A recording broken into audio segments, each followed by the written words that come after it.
ये भांडीर वन है, यहाँ राधा रानी जी का और कृष्ण जी का विवाह हुआ था। विवाह स्थल है साहब। हाँ, यहाँ ये देखिए प्राचीन मंदिर राधा कृष्ण विवाह स्थली देख रहे हैं आप।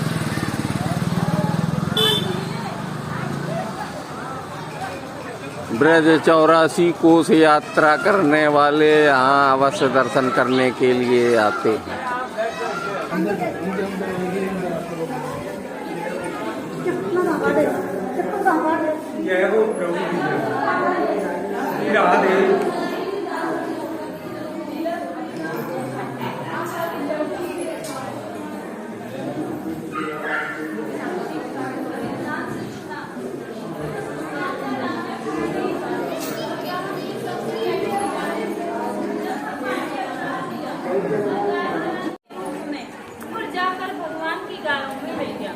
भगवान ने देखा तो भगवान ने उसका वध कर दिया।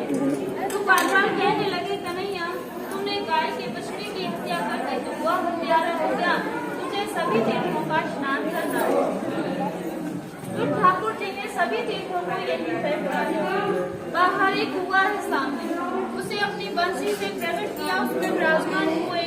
तो सभी तीर्थों ने अपना रूप करके भगवान को स्नान कराया। जब भगवान की शुद्धि हुई थी, इस कुएं में सभी तीर्थों का जल है। जब कभी भी सोमवती अमावस्या होती है तो उस दिन इस कुएं का जल समाहित हो जाता है। जिन माता पिताओं की संतान नहीं होती हो, गर्भ खंडित हो जाती हो, तो यहाँ आकर इस कुएं में स्नान करें, इस मंदिर में मनोकामना बोले तो उन्हें संतान की प्राप्ति होती है। दूसरी लीला है राधा कृष्ण के विवाह की, जो कि बहुत से भक्तों को नहीं पता कि राधा कृष्ण की शादी हुई है। पता इसलिए नहीं क्योंकि ज्यादातर भक्त भागवत सुनते और भागवत में इसके बारे में कोई जानकारी नहीं आती। हमारे 18 पुराण हैं, उनमें से एक आता है ब्रह्म वैवर्तन पुराण।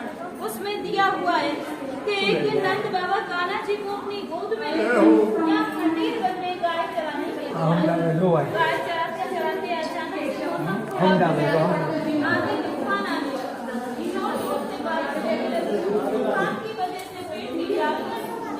कपड़ा बंद कर गया। अपनी गायों को लेकर कैसे पहुंचूंगे? अगर नहीं जाऊंगा तो इस छोटे से बालक का क्या करूं? इस छोटे से बालक का क्या करूं? ऐसे सोच विचार कर रहे थे। तभी कूप है, कृष्ण भगवान ने इस कूप को अपनी बंसी से खोद खोद करके बनाया था। सारे तीर्थों का जल इस कूप में विद्यमान है। इस कूप का जल बहुत ही पवित्र है।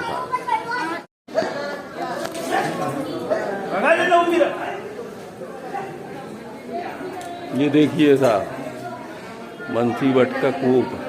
इस कूप की क्या कहानी है भाई? ये सभी तीर्थों का जल है। इसमें भगवान ने बंसी से प्रकट किया है। इसको गौ हत्या के तीर्थों को बुलाया है भगवान ने। सोमवार की अमावस्या को दूध जैसा जल हो जाता है। अच्छा, दूध जैसा हो जाता है सोमवार की अमावस्या को। इन माता बहनों की संतान नहीं होती है, लड़कियां होती हैं, हाँ, भूखे मर जाते हैं, अन्य मनोकामना होती है, वो यहाँ